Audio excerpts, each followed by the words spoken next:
Então, é necessário que todos nós que estamos aqui e todos os países em desenvolvimento vejam os BRICS como uma coisa muito importante. Eu quero dizer para vocês que eu tive a honra, e muita honra, de participar de todas as reuniões do G7, junto com a Rússia, junto com a Índia, junto com a China e junto com a África do Sul.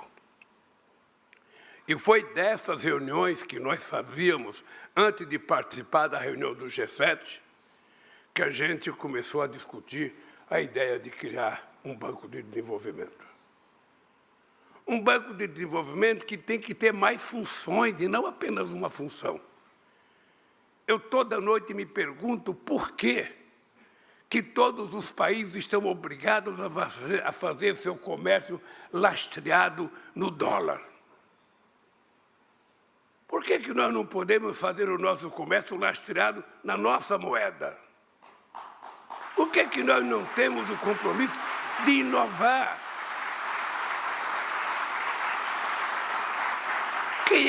Quem é que decidiu que era o dólar a moeda depois que desapareceu o ouro como paridade?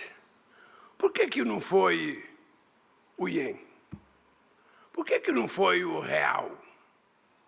Por que não foi o peso? Porque as nossas moedas eram fracas, as nossas moedas não têm valor em outros países. Então, se escolheu uma moeda sem levar em conta a necessidade que nós precisamos ter uma moeda, sabe, que transforma os países numa situação um pouco mais tranquila. Porque hoje, um país precisa correr atrás de dólar para poder exportar, quando ele poderia exportar a sua própria moeda, e os bancos centrais certamente poderiam cuidar disso. E, portanto, eu não sei quando, não pode ter pressa, Dilma, porque em economia a gente não pode ter pressa, a gente não pode ter...